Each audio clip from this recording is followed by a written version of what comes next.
One afternoon, a month later, Dorian Gray was reclining in a luxurious armchair in the little library of Lord Henry's house in Mayfair.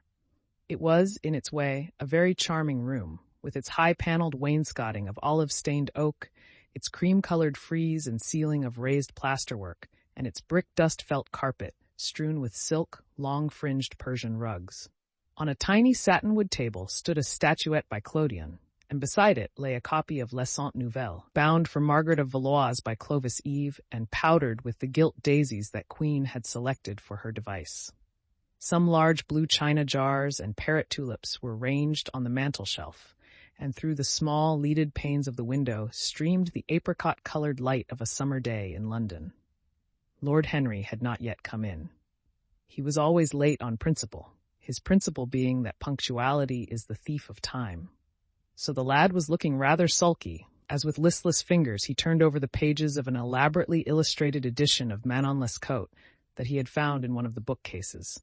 The formal, monotonous ticking of the Louis XIV's clock annoyed him. Once or twice he thought of going away. At last he heard a step outside, and the door opened. "How late you are, Harry," he murmured. "I am afraid it is not Harry, Mr. Gray," answered a shrill voice. He glanced quickly round and rose to his feet. "I beg your pardon. I thought—" "You thought it was my husband. It is only his wife. You must let me introduce myself. I know you quite well by your photographs. I think my husband has got 17 of them." "Not 17, Lady Henry?" "Well, 18 then. And I saw you with him the other night at the opera." She laughed nervously as she spoke and watched him with her vague, forget-me-not eyes. She was a curious woman, whose dresses always perhaps looked as if they had been designed in a rage and put on in a tempest. She was usually in love with somebody, and as her passion was never returned, she had kept all her illusions. She tried to look picturesque, but only succeeded in being untidy. Her name was Victoria, and she had a perfect mania for going to church. "That was at Lohengrin, Lady Henry, I think?" "Yes, it was at dear Lohengrin. I like Wagner's music better than anybody's. It is so loud that one can talk the whole time without other people hearing what one says. That is a great advantage, don't you think so, Mr. Gray?" The same nervous staccato laugh broke from her thin lips, and her fingers began to play with a long tortoise-shell paper knife. Dorian smiled and shook his head. "I am afraid I don't think so, Lady Henry. I never talk during music, at least during good music. If one hears bad music, it is one's duty to drown it in conversation." "Ah, that is one of Harry's views, isn't it, Mr. Gray?"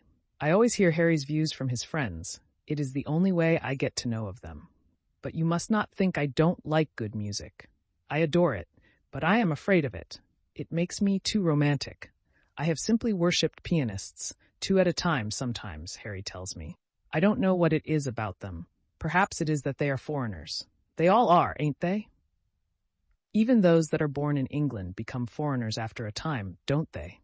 It is so clever of them and such a compliment to art. Makes it quite cosmopolitan, doesn't it? You have never been to any of my parties, have you, Mr. Gray? You must come. I can't afford orchids, but I spare no expense in foreigners. They make one's rooms look so picturesque. But here is Harry. Harry, I came in to look for you to ask you something.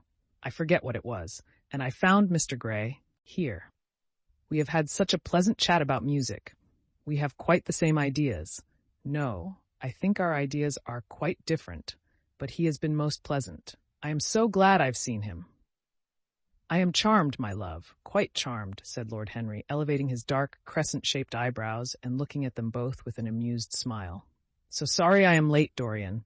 I went to look after a piece of old brocade in Wardour Street and had to bargain for hours for it. Nowadays, people know the price of everything and the value of nothing."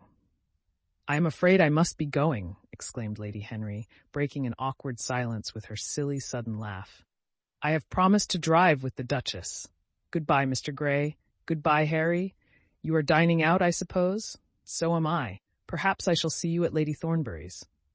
"I dare say, my dear," said Lord Henry, shutting the door behind her as, looking like a bird of paradise that had been out all night in the rain, she flitted out of the room, leaving a faint odor of frangipani. Then he lit a cigarette and flung himself down on the sofa. "Never marry a woman with straw-colored hair, Dorian," he said after a few puffs. "Why, Harry?" "Because they are so sentimental." But I like sentimental people. Never marry at all, Dorian. Men marry because they are tired. Women because they are curious. Both are disappointed. I don't think I am likely to marry, Harry. I am too much in love. That is one of your aphorisms. I am putting it into practice, as I do everything that you say. Who are you in love with? Asked Lord Henry after a pause. With an actress, said Dorian Gray, blushing. Lord Henry shrugged his shoulders. That is a rather commonplace debut. You would not say so if you saw her, Harry. Who is she? Her name is Sybil Vane. Never heard of her. No one has. People will some day, however. She is a genius. My dear boy, no woman is a genius. Women are a decorative sex. They never have anything to say, but they say it charmingly. Women represent the triumph of matter over mind, just as men represent the triumph of mind over morals. Harry, how can you? My dear Dorian, it is quite true. I am analyzing women at present, so I ought to know. The subject is not so abstruse as I thought it was. I find that, ultimately, there are only two kinds of women, the plain and the colored.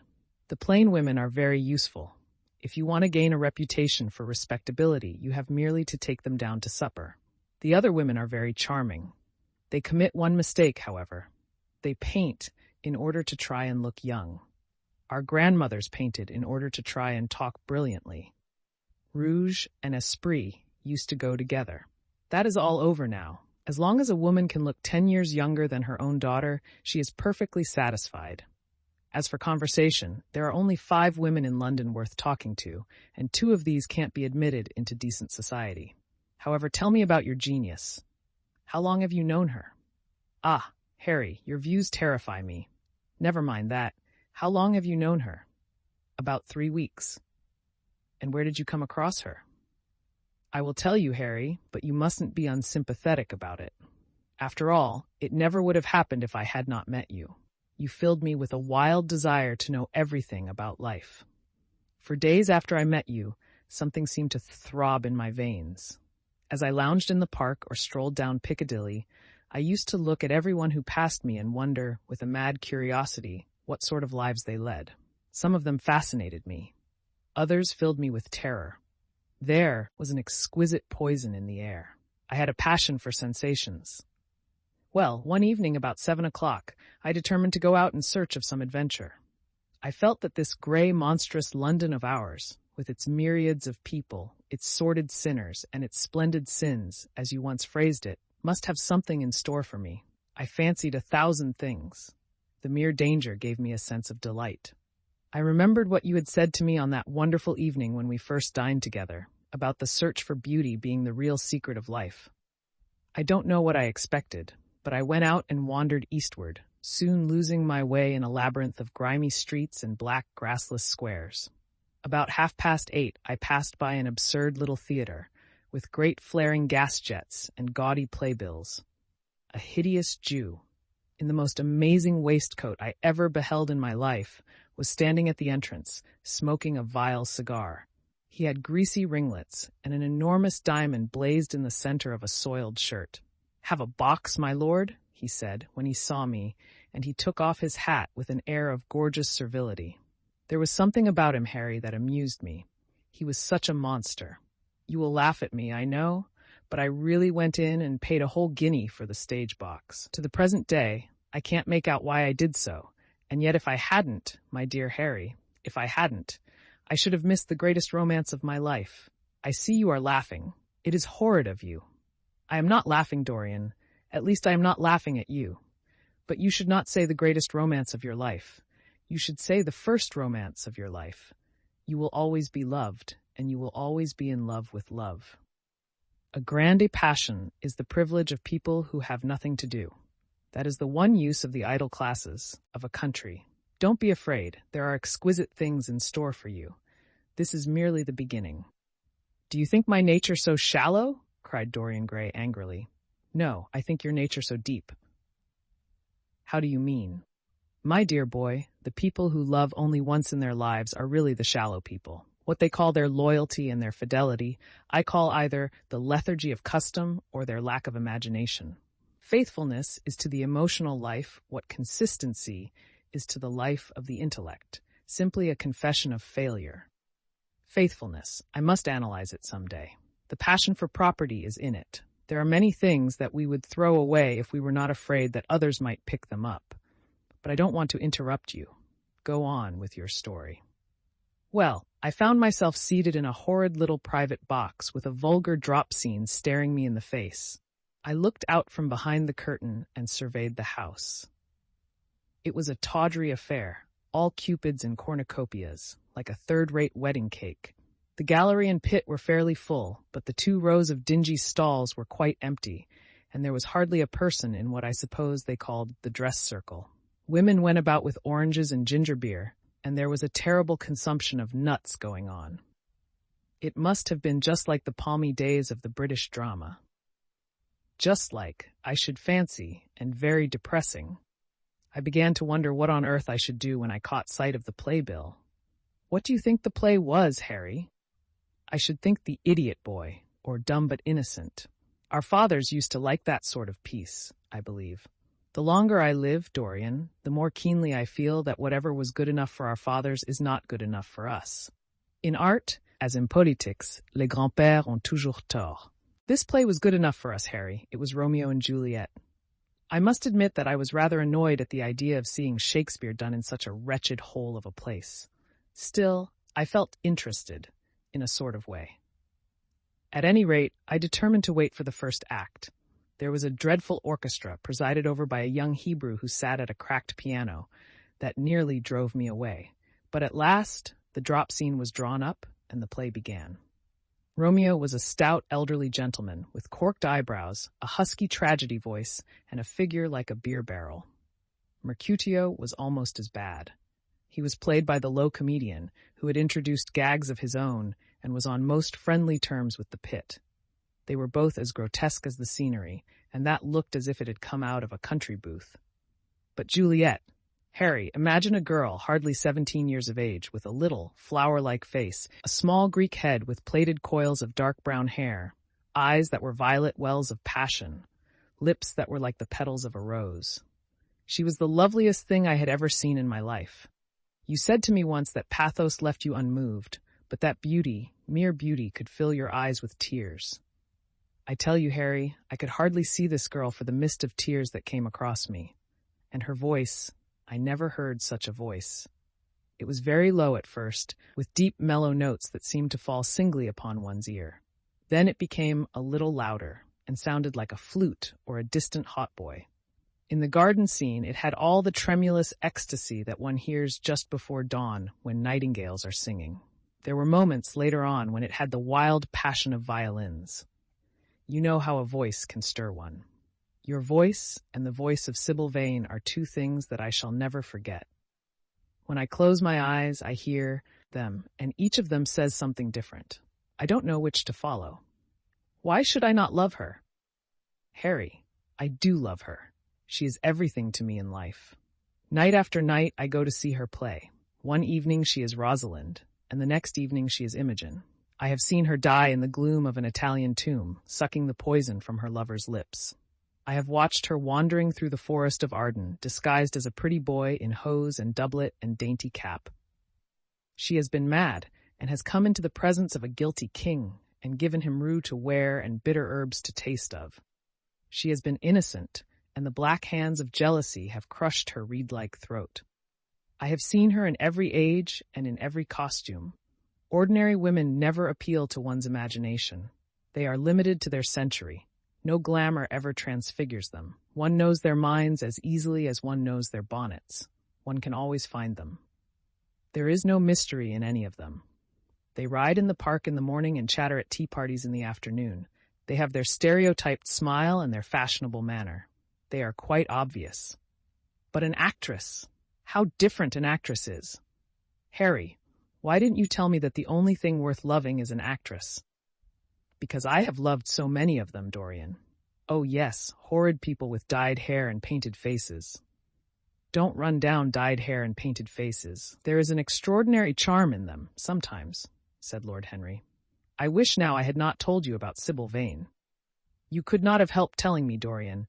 All through your life you will tell me everything you do. Yes, Harry, I believe that is true. I cannot help telling you things. You have a curious influence over me. If I ever did a crime, I would come and confess it to you. You would understand me. People like you, the willful sunbeams of life, don't commit crimes, Dorian. But I am much obliged for the compliment, all the same. And now tell me, reach me the matches, like a good boy. Thanks. What are your actual relations with Sybil Vane? Dorian Gray leaped to his feet with flushed cheeks and burning eyes. Harry, Sybil Vane is sacred. It is only the sacred things that are worth touching, Dorian, said Lord Henry, with a strange touch of pathos in his voice. But why should you be annoyed? I suppose she will belong to you some day. When one is in love, one always begins by deceiving oneself, and one always ends by deceiving others. That is what the world calls a romance. You know her, at any rate, I suppose? Of course I know her. On the first night I was at the theater, the horrid old Jew came round to the box after the performance was over and offered to take me behind the scenes and introduce me to her. I was furious with him and told him that Juliet had been dead for hundreds of years and that her body was lying in a marble tomb in Verona. I think, from his blank look of amazement, that he was under the impression that I had taken too much champagne or something. I am not surprised. Then he asked me if I wrote for any of the newspapers. I told him I never even read them. He seemed terribly disappointed at that and confided to me that all the dramatic critics were in a conspiracy against him and that they were every one of them to be bought. I should not wonder if he was quite right there. But, on the other hand, judging from their appearance, most of them cannot be at all expensive. Well, he seemed to think they were beyond his means, laughed Dorian. By this time, however, the lights were being put out in the theater, and I had to go. He wanted me to try some cigars that he strongly recommended. I declined. The next night, of course, I arrived at the place again. When he saw me, he made me a low bow and assured me that I was a munificent patron of art. He was a most offensive brute, though he had an extraordinary passion for Shakespeare.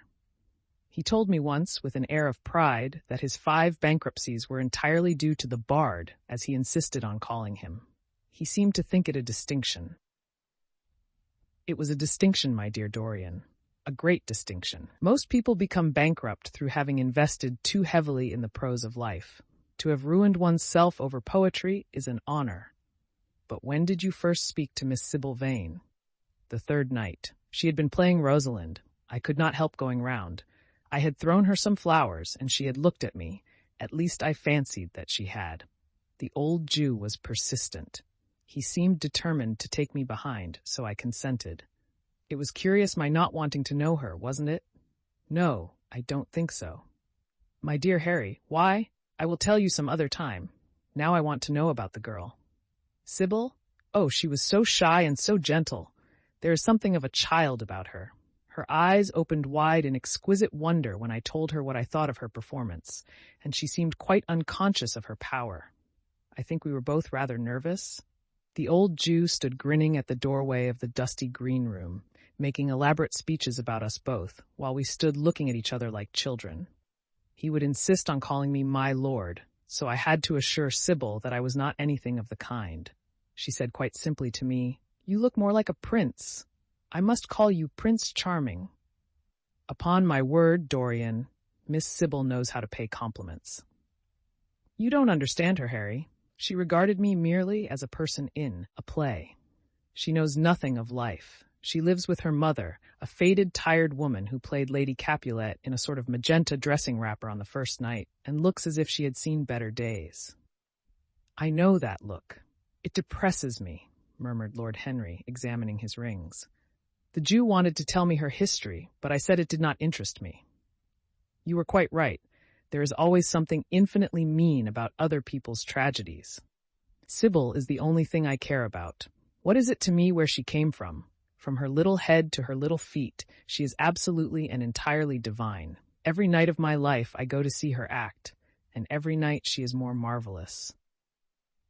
That is the reason, I suppose, that you never dine with me now. I thought you must have some curious romance on hand. You have, but it is not quite what I expected. My dear Harry, we either lunch or sup together every day, and I have been to the opera with you several times, said Dorian, opening his blue eyes in wonder. You always come dreadfully late. Well, I can't help going to see Sybil play. he cried, even if it is only for a single act. I get hungry for her presence, and when I think of the wonderful soul that is hidden away in that little ivory body, I am filled with awe. You can dine with me tonight, Dorian, can't you? He shook his head.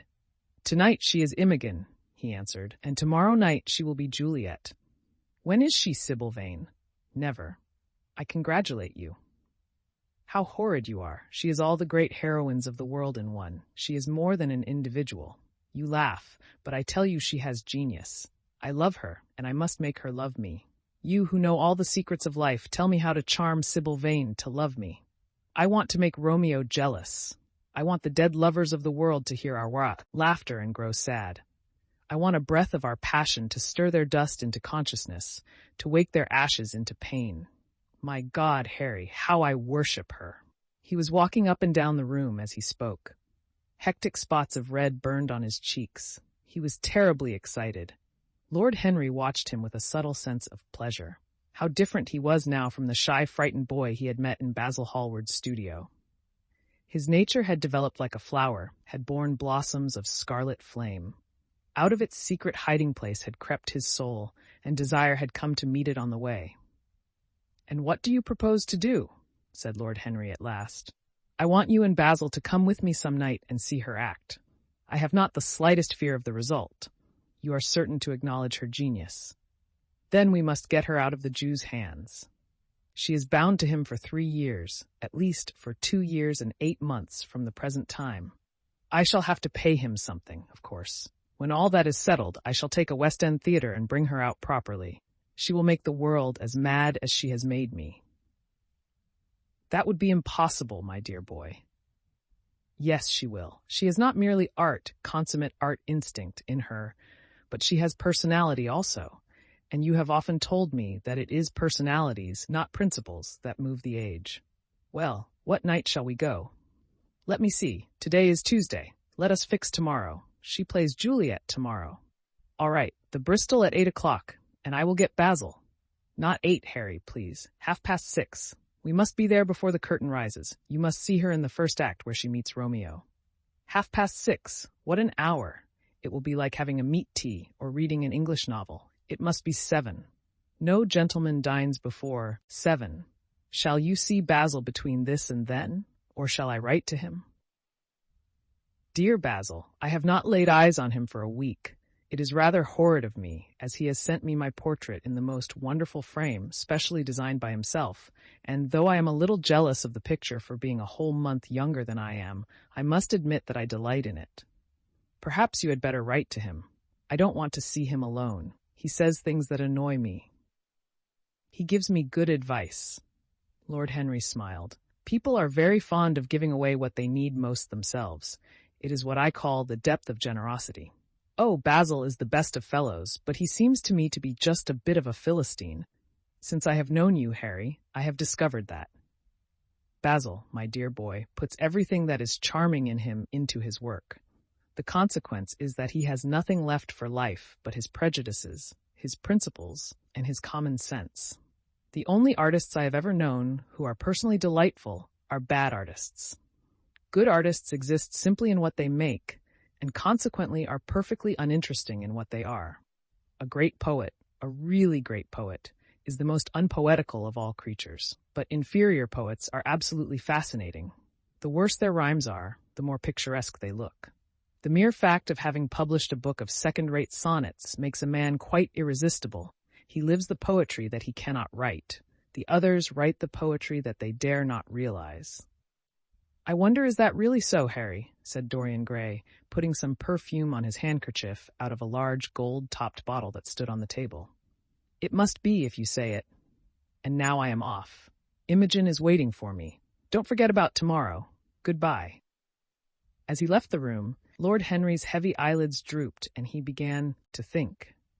Certainly few people had ever interested him so much as Dorian Gray, and yet the lad's mad adoration of someone else caused him not the slightest pang of annoyance or jealousy. He was pleased by it. It made him a more interesting study. He had been always enthralled by the methods of natural science, but the ordinary subject matter of that science had seemed to him trivial and of no import. And so he had begun by vivisecting himself, as he had ended by vivisecting others. Human life, that appeared to him the one thing worth investigating. Compared to it, there was nothing else of any value.